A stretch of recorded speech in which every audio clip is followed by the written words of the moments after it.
महाभारत संस्कृति, महाभारत का ज्ञान सदा हमारे जीवन को उन्नति देता है। सब्सक्राइब करें महाभारत उपदेश चैनल को। महाभारत में बर्बरिक की कहानी बहुत महत्वपूर्ण और अनोखी है। बर्बरिक भीम के पोते और घटोत्कच के पुत्र थे। उन्हें अपने अद्भुत बल और शौर्य के लिए जाना जाता था। बर्बरिक का एक और नाम था बलराम और वह माँ दुर्गा के महान भक्त थे। बर्बरिक को उनकी माता ने 3 बाणधारी नाम से पुकारा, क्योंकि उनके पास केवल 3 बाण थे जो इतने शक्तिशाली थे कि वह पूरी दुनिया को जीत सकते थे। बर्बरिक की शक्ति, बर्बरिक को भगवान शिव से 3 बाणों का वरदान मिला था और ये 3 बाण उनकी अपार शक्ति का प्रतीक थे।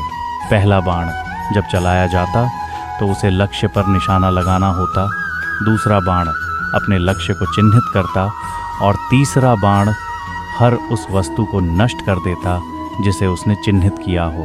बर्बरिक का मानना था कि वह 3 बाणों से ही महाभारत का पूरा युद्ध समाप्त कर सकते हैं। कुरुक्षेत्र युद्ध और बर्बरिक का बलिदान, जब महाभारत का युद्ध शुरू होने वाला था तो बर्बरिक ने अपनी माता को वचन दिया था कि वह हमेशा कमजोर पक्ष का साथ देगा।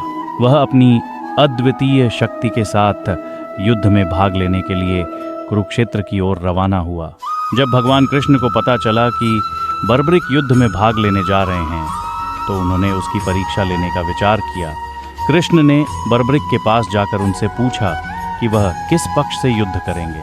बर्बरिक ने उत्तर दिया कि वह हमेशा कमज़ोर पक्ष का साथ देंगे। इस पर कृष्ण ने विचार किया और समझा कि बर्बरिक की उपस्थिति युद्ध का परिणाम पूरी तरह बदल सकती है। यदि वह कमज़ोर पक्ष का साथ देगा तो जैसे ही पांडवों का पक्ष मजबूत होगा वह कौरवों का साथ देने लगेगा और इस प्रकार युद्ध में संतुलन नहीं बनेगा। बर्बरिक का सिर दान। भगवान कृष्ण ने बर्बरिक से कहा कि युद्ध में शामिल होने से पहले उन्हें उसका सिर दान के रूप में चाहिए।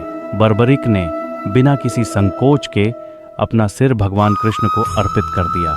बर्बरिक के इस महान बलिदान से कृष्ण अत्यधिक प्रसन्न हुए और उन्होंने बर्बरिक को वरदान दिया कि वह युद्ध के अंत तक अपने सिर के माध्यम से पूरे युद्ध को देख सकेंगे। बर्बरिक का सिर एक ऊंचे स्थान पर रखा गया जहां से वह पूरा महाभारत युद्ध देख सकते थे। इस प्रकार बर्बरिक युद्ध में सीधे तौर पर शामिल नहीं हुए, लेकिन उन्होंने अपनी दिव्य दृष्टि से युद्ध के हर पल का साक्षात्कार किया।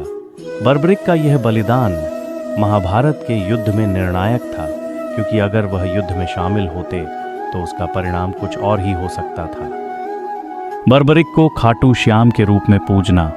बर्बरिक के इस महान बलिदान के कारण उन्हें आज भी खाटू श्याम के रूप में पूजा जाता है। ऐसा माना जाता है कि भगवान कृष्ण ने बर्बरिक को वरदान दिया कि कलयुग में लोग उनकी श्याम रूप में पूजा करेंगे और उनकी हर मनोकामना पूरी होगी।